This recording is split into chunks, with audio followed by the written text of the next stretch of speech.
gang. Here we go. We got some stuff to do. Before we start in on our notes, let's do one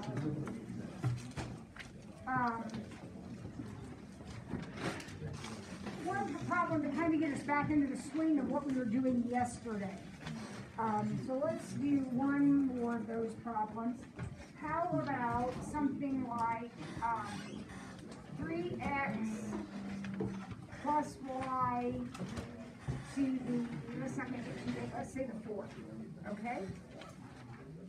Now, who remembers, one option you have is to FOIL that out. So 3x plus y, 3x plus y, you can just FOIL it out, okay? What is a shorter way? What is the shortcut way to getting that thing expanded? What do I start with? What? I start with the coefficients. And the coefficients can come from either the fourth row of Pascal's triangle, this row. So if you have it built already or you want to build it, remember 1, 1, and then 1, add these together, get 2. 1, add these together, get 3. 1, add, and 1. So that would be the fourth row. Now, did I tell you yesterday, I can't remember, the shortcut to getting those numbers? Okay, well, I'm going to give you the shortcut to getting those numbers. Now, when it's in the fourth row, it's probably just as easy to write out the fourth row. But if we were going to the 10th row, that would be a pain in the butt. Would you agree? And there's no way, using Pascal's triangle, you can't just skip to the 10th row. You have to build them all in order to get it. So, as it turns out, you've been wondering how all this connects. Well, as it turns out, we'll just look at the fourth row. The numbers in the fourth row are the 4C numbers. This is 4C4, 4C3, 4C2, 4C1, 4C0. So whichever row of Pascal's triangle, or whichever set of coefficients you need, you can get those numbers either from the triangle itself or from simply finding the combination numbers for whichever row it would be. So if I wanted the 10th row, those numbers would be 10C10, 10C9, 10C8, and so on, all the way down. The last one would be 10C0. Okay? Now, again, it doesn't matter which way you do whatever's easiest for you. So if you'd rather build a triangle and use those, great. If you'd rather use the combination numbers, that's great too. But these will all, the combination numbers will always give you a row of the triangle. So 8C8, 8C7 is going to give me the 8th row of the triangle. Okay, got it? All right, so I'm starting with my coefficients. However I got them, I know now what they are. They're 1, 4, 6, 4, 1. All right, what do I do next? Now that I have my coefficients. 1, 4, 6, 4, 1. Now what do I do? So each coefficient is going to get the two parts of the triangle, or two parts of the binomial. So they're all going to get a 3x, and they're all going to get a y.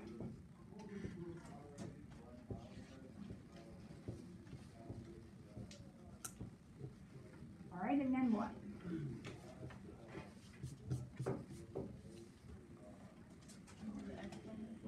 Thank you, Grace. Put the exponents on.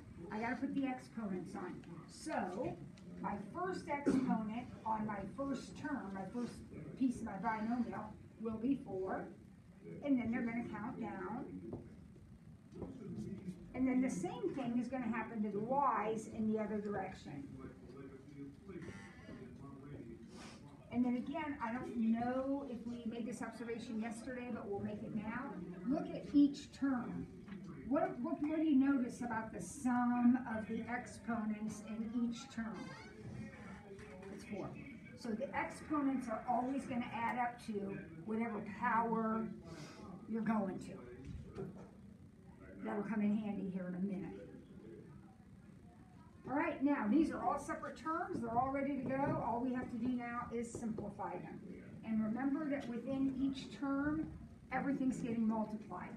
So everything here is getting multiplied. But anything to the 0 is just 1. So really, this is 81 x to the 4th. Graded a lot of papers over these last 40 years. And the biggest mistake that's made here is kids won't put 81. They'll put 3. Remember, you're taking that whole thing to the power. Everybody got that? 81. All right, what about this one? Well, we're going to have to do the same thing. This is going to be 427x cubed and y. So 108 x cubed y.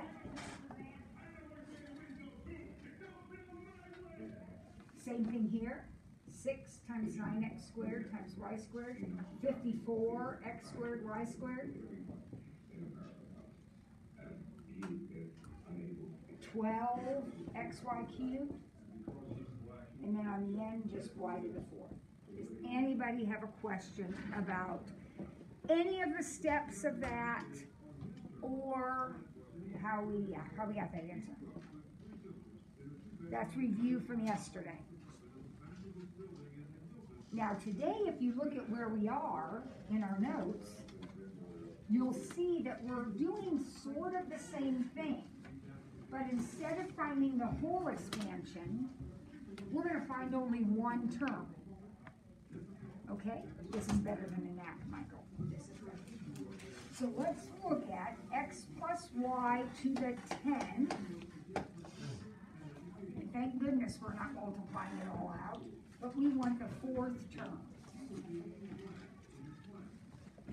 Now think about what we just did. Does it make sense to you that somewhere down the line there's a 4th term? And we don't want to find them all, we just want to find that one particular term. Would you agree that that term has some kind of coefficient, a power of x and a power of y? Every term does, doesn't it, in this expansion? Now, to find the 4th coefficient, I have a choice. I can either build the triangle down to the 10th row and count the 4th number over, or I can remember the little shortcut I just gave you, that the numbers in the 10th row are 10C10, 10C9, 10C8, and 10C7, and so on. So this is the one I want. Would you agree? So my coefficient is going to be 10C7. I'll figure out what that is in a second. I'm counting down. 10, 9, 8, 7. And I want the 4th one. 1, 2, 3, 4. Now, what about the powers? What about the powers?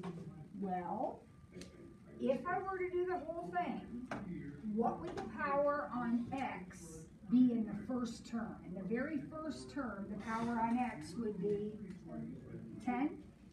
And then it would go to 9, 8, 7. Isn't this power 7? Just by counting down. And then I told you that within each term, what about these powers? They add up to that. So if I know that's a 7, just by counting down, then I know this has to be a 3. And I could get that one by counting 2, but I don't need to because I know they're always going to add up to 10. So all I got to do is figure out what 10C7 is. Anybody know right offhand? What is it? 120. 120? So there's the answer to the question. So if for some reason you needed the 4th term, and we're going to find out here pretty soon what we might use this concept for, that would be the 4th term. All right, let's do the last one. Now we've got 2x minus y to the 7th.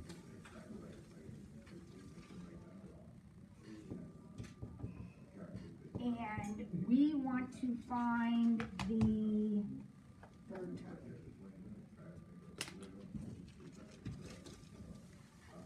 need the 10 C numbers anymore. Now I need the 7 C numbers. So the first one is 7C7, 7C6, 7C5. Isn't that the one I want?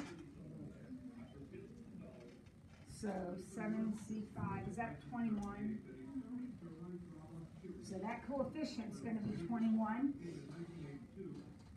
And then next to that 21, there will be a 2x and a negative y. Because next to every term in the expansion is the first part of the binomial and the second part of the binomial. And this is all multiplied. It's not a subtract. This is all multiplied. Well, what's the power on x going to be? Right, here it would be 7, 6, 5, so it's going to be a 5, which means this one is going to be a 2. So now I've got 21 times 32 x to the 5th. And then what's going to happen to that negative? Since that's an even power, that's just going to be y squared. So what's 21 times 32? Anyone know? 672. So your final answer is 672 x to the 5th y squared.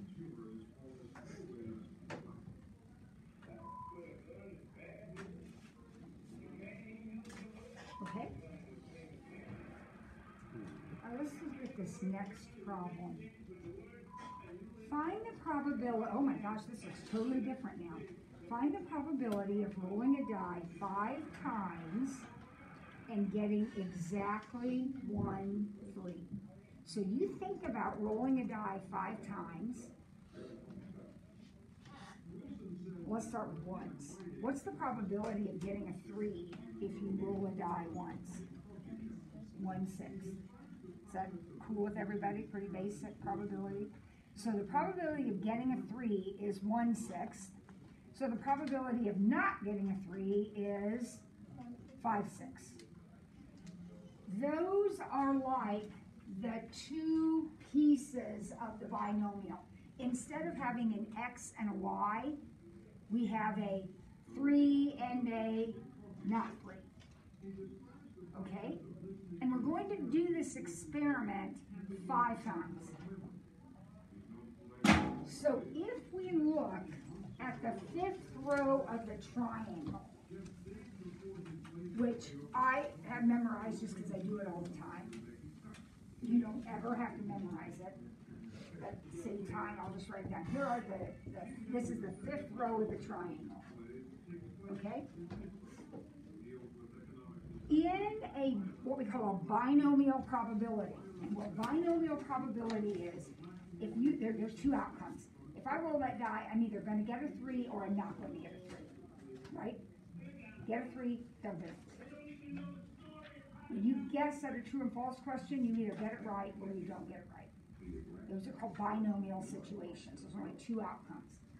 So in the row of this binomial distribution we're about to build, the first term can represent getting all 3s.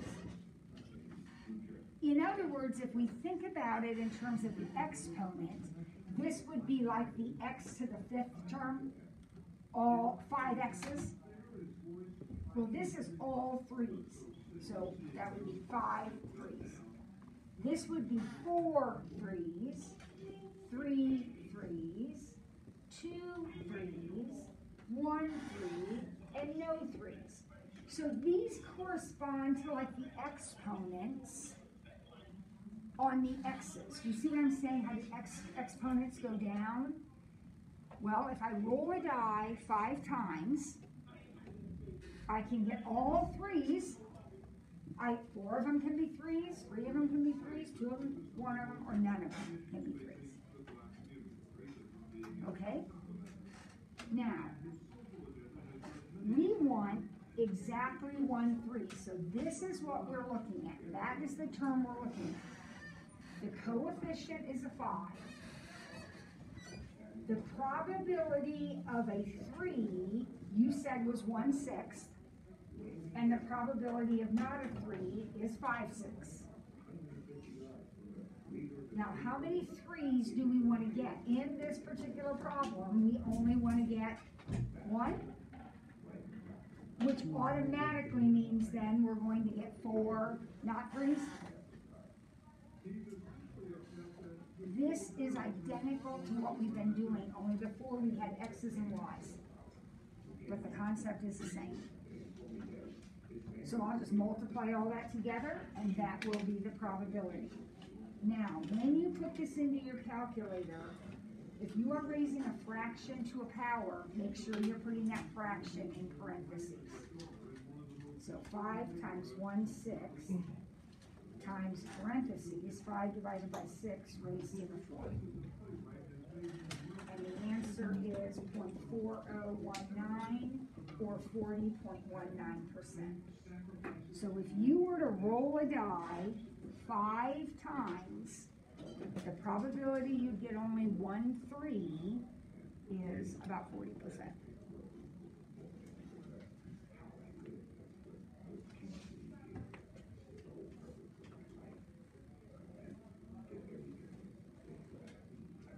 All right, let's try the next one. Same situation, so I'm using the same row of the triangle, but I'm not doing 3s this time. I want to get no 2s.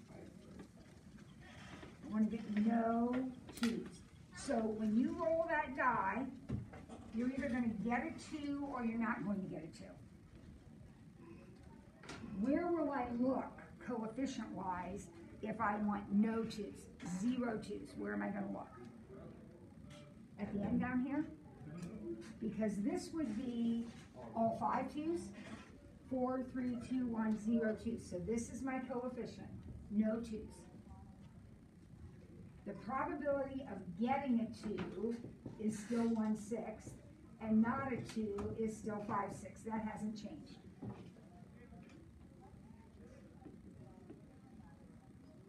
How many 2s did I want? None, which automatically means I'm going to have 5 not 2s.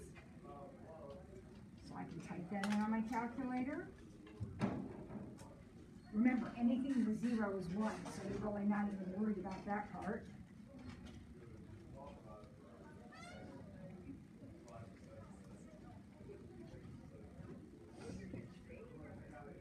What did I get for the last one? Oh yeah, it is the same. It's exactly the same, and you know why? Because the last one had one of these, but it had a 5 in front, so it was essentially a 5/6, so you ended up with 5 5/6. That's just a quirk of being in the 5th row. Kind of cool, though. See, that makes my day. All right, no more than 1 4. All right, this is now going to be a little bit tougher. No more than 1 4. What does that mean?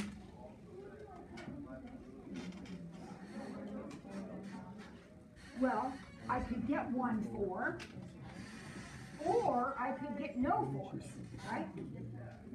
So this is a 2-part problem with an or, which means I'm going to find this one, I'm going to find this one, and then I'm going to add them together, because that's what I do when I have this case or this case. I add them together. So what would 1 4 look like? Wouldn't that look just like 1 3 looked? So here's 1 4 right here. So that's going to have a 5, and then a 1 6, then a 5 6, and I want 1 of those and 4 of those. Now look that over and make sure that makes sense to you. This is the probability of getting 4. This is the probability of not getting 4. I'm going to have 1 4, which means 4 not 4s. And then wouldn't no 4s look just like no 2s looked? So that would be this number, which is 1, no 4s, and 5 not 4s. Now, I didn't write a whole lot down here. Is that okay with everybody? That's set up? So now when you type it in, you're just going to add them together, and you can do it all at once. You don't have to do them separately, although you can. So 5 times 1/6 times parentheses 5 divided by 6 raised to the 4 plus 5 divided by 6 raised to the 5th. And I got 0.8038, or about 80.38%.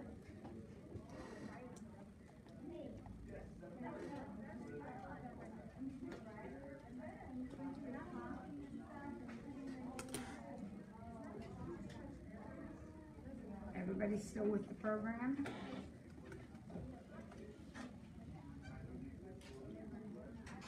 Okay. All right. So this is the last one. At least one 6.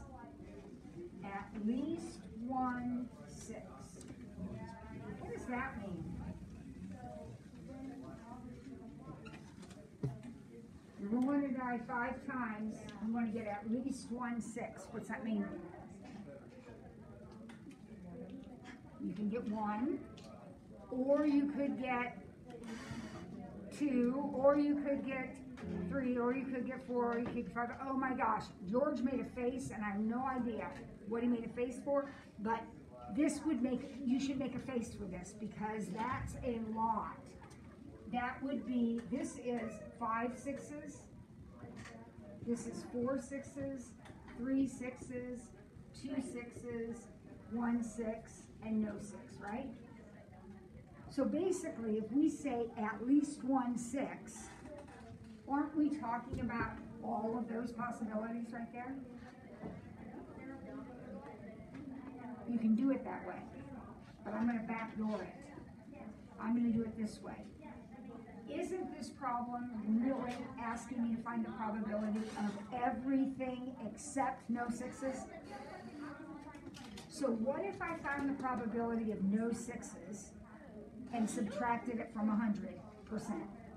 Wouldn't that be easier than doing all of these problems individually? Which will work. You can do all those problems and add them up.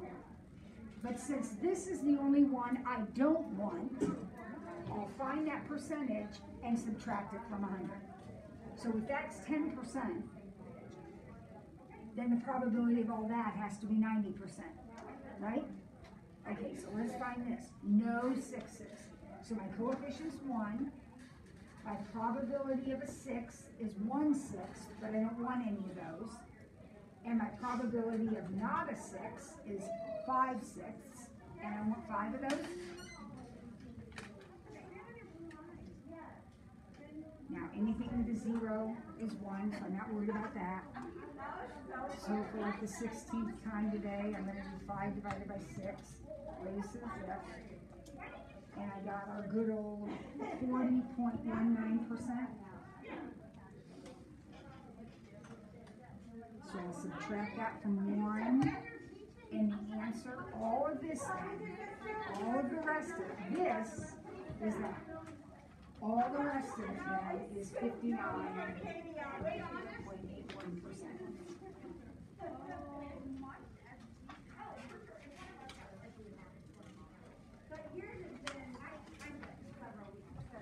All right, we have one more of these probabilities. Let's see if we can get it back. Not that this would ever happen to you, but suppose for a minute that you don't prepare, so you randomly guess on a 10-question multiple choice quiz. Each question has 4 options. Find the probability of getting exactly 7 correct. All right, it's a 10-question quiz. So in a 10-question quiz,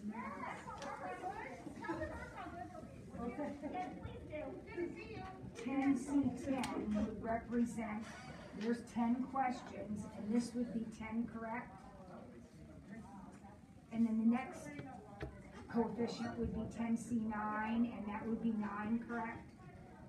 And you would just keep going till you got down to 10C0, which is none correct. We want exactly 7 correct. So which coefficient do we want if we want exactly 7 correct? 10C7? Did we already do that one? Is that 120? I can't remember. Is it 120? So there's your coefficient. Now you are guessing at a quiz. You're either going to get it correct or you're going to get it wrong. On this quiz, random guessing, what's the probability of being right? 1/4. And then what's the probability of being wrong? 3/4. Everybody get those numbers? You want to get exactly 7 correct in this problem. Exactly 7 correct. So you're going to put a 7 on the correct and a 3 on the incorrect. Right? Get 7 right, 3 wrong. So let's type it in and see what your chances are.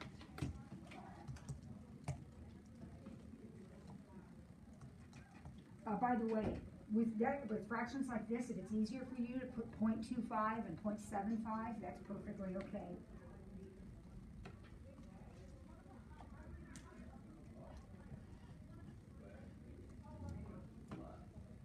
Oh boy. I got 0.0031. Now remember, that represents 0.31%. So if this is you really doing this, you have less than 0.5% of a chance of passing this quiz. All right, next question. At least 9 correct. At least 9 correct. Where am I looking up here if I want to get at least 9 correct? All right, I'm looking at these right here. All right, so Declan, you're holding your head. You feeling all right? Yeah, I'm just tired. Oh, everyone's tired. Don't understand it.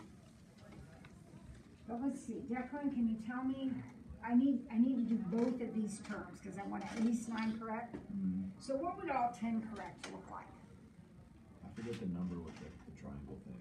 Well, right there it is. It's 10C10. Oh, but the first one is always going to be 1 anyway.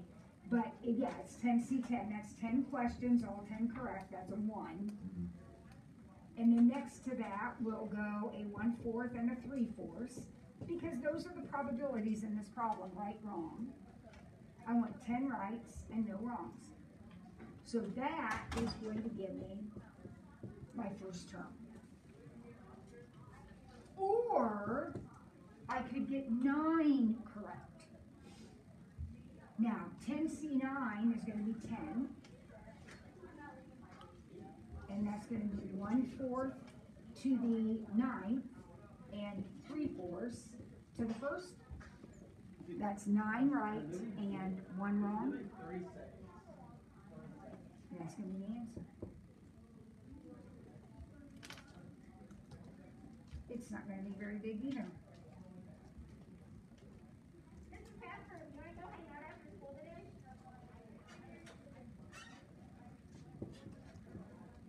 Remember, when it comes up with an E, it means you've gone off into scientific notation. So there's your decimal. There's your percent. I don't care how you write your probabilities. Some people write them as decimals, some write them as percents. Why did we use the 1/4? Use what now? The 1/4 to 10. Because that was getting all 10 of them right. And the probability of getting them right is 1/4. And getting 10 of them, all 10 of them right. Because it says at least 9. So that would be 9 or 10. All right, one more. What's the probability of getting at least 1 correct? At least 1 correct. Stop and think about what that means. This is 10 correct, 9 correct, 8 correct, and so on. What does at least 1 correct mean? Isn't that all of that? So you can do all of those, but there's a bunch of them.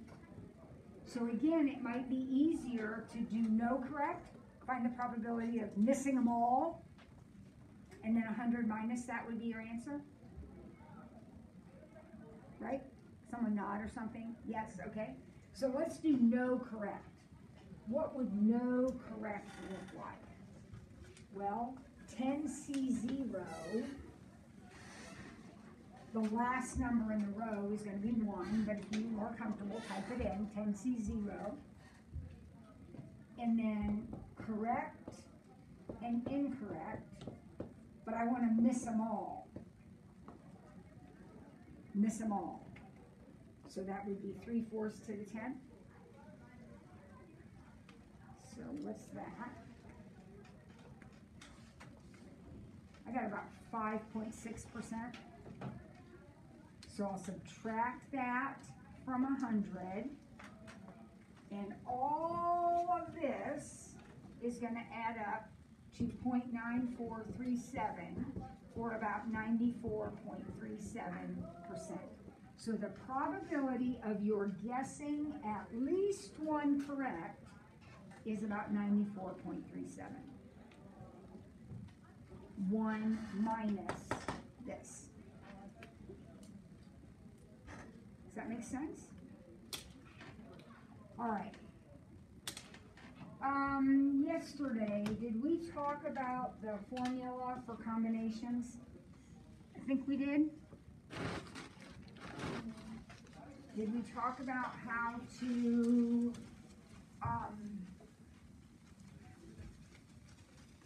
do a combination problem without your calculator, like when you had 10C7? Did we talk about what that equaled? What does that equal? 10C7.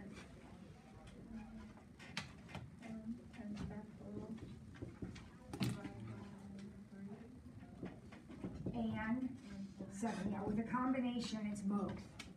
With the permutation it's only 1, but with a combination it's both. And another way, I know I already told you that this can be written like this.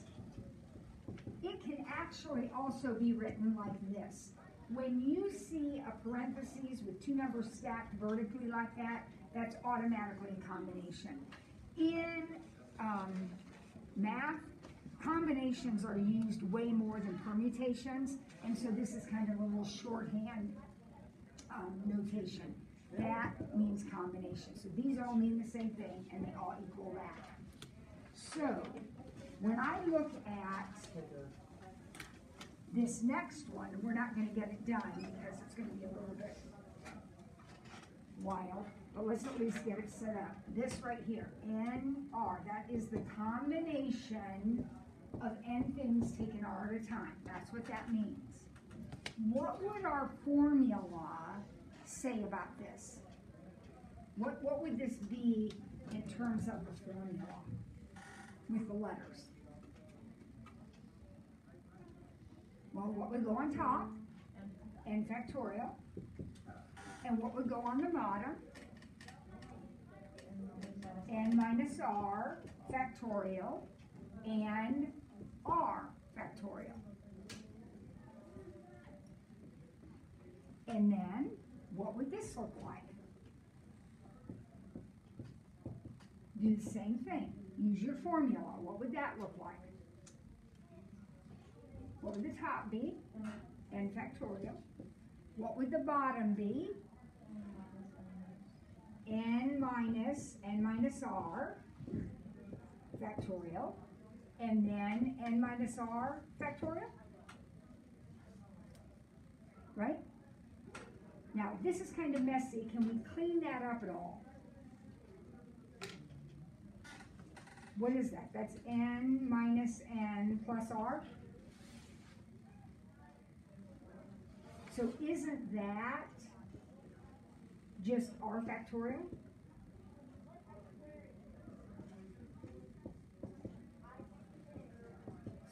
should have gone sideways here, but I'm a little out of room. When I simplify this, it comes out to just be R. Is that the same as that? Yeah, so you just showed it. We just did it. Don't worry about the stuff in the parentheses. All that's doing is telling you, and it makes perfectly good sense, this number has to be the biggest.